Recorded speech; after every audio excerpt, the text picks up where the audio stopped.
Hello viewers, আসসালামু আলাইকুম। Welcome to রিমাস cooking recipes. তো আজকে আমি সেই ভাইরাল ইন্দুবালা ভাতের হোটেলের সেই বিখ্যাত কাঁচা কচু বাটা নিয়ে চলে এসেছি, মান কচু বাটা।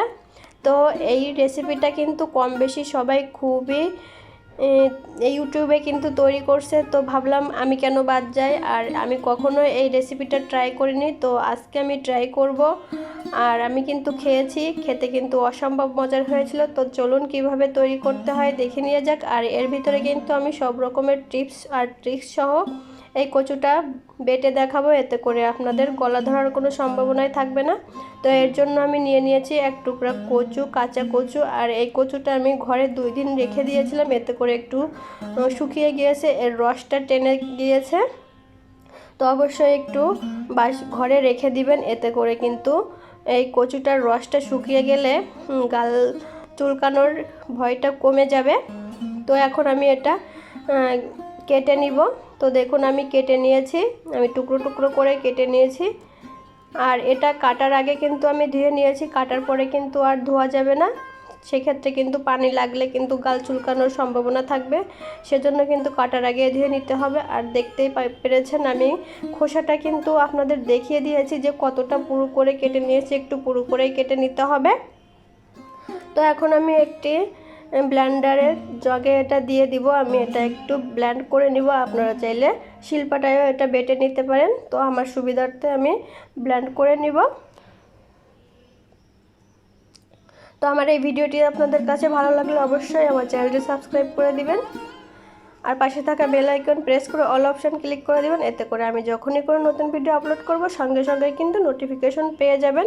তো দেখুন আমি এখানে কিন্তু ব্লেন্ড করে নিয়েছি। আর অবশ্যই কিন্তু পানি এখানে একটুও লাগানো যাবে না, এ পর্যায়ে কিন্তু পানির সংস্পর্শে রাখাই যাবে না। তো এখন আমি এর থেকে যে জুসটা বের করে নিব। তো আমি একটি ছাঁকনির ভিতরে কিন্তু কচুটা নিয়ে নিয়েছি, আর এখন কিন্তু এভাবে চেপে চেপে কিন্তু এর যে এক্সট্রা জুস আছে, দেখুন দুধের মতো কিন্তু এর কষটা বের হয়ে যাচ্ছে। আর এই কষটা বের করে দিতে হবে, এতে করে কিন্তু আর গলা ধরবে না। এই টিপসগুলো কিন্তু অবশ্যই ফলো করবেন। দেখুন কতটা কষ বেরিয়ে এসেছে, একদম দুধের মতো দেখতে। তো এটা আমি ফেলে দিব। তো এ পর্যায়ে চলে এসেছি আমি বাটাবাটি। তো এখন শিলপাটাতে আমি কিন্তু খুব ভালো মতো করে ধুয়ে পরিষ্কার করে নিয়েছি, আর কিন্তু শিলপাটায় কিন্তু কোনো প্রকার পানি থাকা যাবে না, আমি কিন্তু পানিটা মুছে নিয়েছি খুব ভালো মতো করে। তো এখানে আমি 1 টেবিল চামচ পরিমাণ সরিষা আর 3টা কাঁচা মরিচ, আর দিয়ে দিব বেশ কয়েকটা শুকনা মরিচ। আমি এই মরিচটা পুড়িয়ে নিয়েছি। তো আপনারা চেষ্টা করবেন মরিচটা পুড়িয়ে নেওয়ার, সেক্ষেত্রে কিন্তু এর ফ্লেভারটা খুবই সুন্দর আসে। আর এখানে স্বাদ মতো লবণ দিয়ে কিন্তু এটা খুব সুন্দর মতো বেটে নিতে হবে। তো এখানে কিন্তু কোনো প্রকার পানি ইউজ করবেন না, আমি বারবার বলছি কোনো প্রকার পানি ইউজ করবেন না। তো পানি ছাড়াই কিন্তু আমি বেটে নিয়েছি। এ পর্যায়ে দিয়ে দিব সেই মানকচু বাটা। মানকচুটা আমি যে এর রসটা আমি গেলে রেখে দিয়েছিলাম, সেটা এখন এর ভিতরে দিয়ে দিব। আর দিয়ে দিব নারকেল, আমি এখানে ফ্রেশ কোরানো নারকেল দিয়ে দিয়েছি প্রায় 2 টেবিল চামচ পরিমাণ। আর নারকেলটা দিলে কিন্তু এর টেস্টটা বেশি ভালো আসে, অবশ্যই চেষ্টা করবেন নারকেল দিতে, এতে করে এর পারফেক্ট টেস্টটাই পাবেন। তো আমি এখন এটা খুব সুন্দর করে বেটে নিব শিলপাটায়। আর এই কাজটা কিন্তু শিলপাটাই করবেন, এতে করে ভর্তাটা খেতে খুবই মজা হবে। আর ভর্তাটা কিন্তু পারফেক্টভাবে তৈরি হবে এইভাবে শিলপাটায় বেটে নিলে। তো দেখতেই পাচ্ছেন আমি কিন্তু শিলপাটায় ভর্তাটা তৈরি করে নিচ্ছি। তো আমার এই টিপসগুলো কিন্তু অবশ্যই ফলো করবেন বন্ধুরা। তো দেখুন আমার ভর্তাটা একদম রেডি হয়ে গিয়েছে। এখন আমি একটা বাটিতে এটা উঠিয়ে নিব।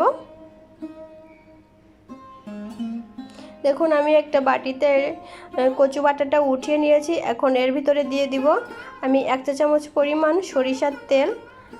আর সরিষার তেলটা দিয়েই কিন্তু এই ভর্তাটা মেখে খেতে হবে।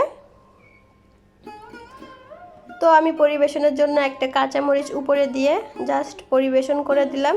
দেখতে কিন্তু খুবই সুন্দর হয়েছে, আর খেতে কিন্তু অসম্ভব লোভনীয় হয়েছিল।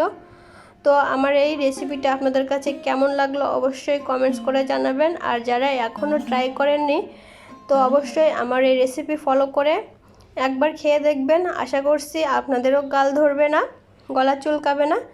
তো আমার কিন্তু একদমই গলা চুলকায়নি, আর এই রেসিপি দিয়েই কিন্তু আমার পুরো ভাত একদম খাওয়া হয়ে গিয়েছিল। আর কিছুই লাগে না, খুবই মজার একটা রেসিপি। বন্ধুরা বাসায় একবার হলেও কিন্তু আমার এই রেসিপি ফলো করে ট্রাই করবেন আর কমেন্টসে জানিয়ে দিবেন কেমন লেগেছে। বন্ধুরা লাইক দিতে কিন্তু একদমই ভুলবেন না, কারণ আপনাদের একটা লাইক আর কমেন্টস আমাকে অনেক বেশি উৎসাহিত করে। আমার ভিডিওটি দেখার জন্য সবাইকে অসংখ্য ধন্যবাদ। আল্লাহ হাফেজ।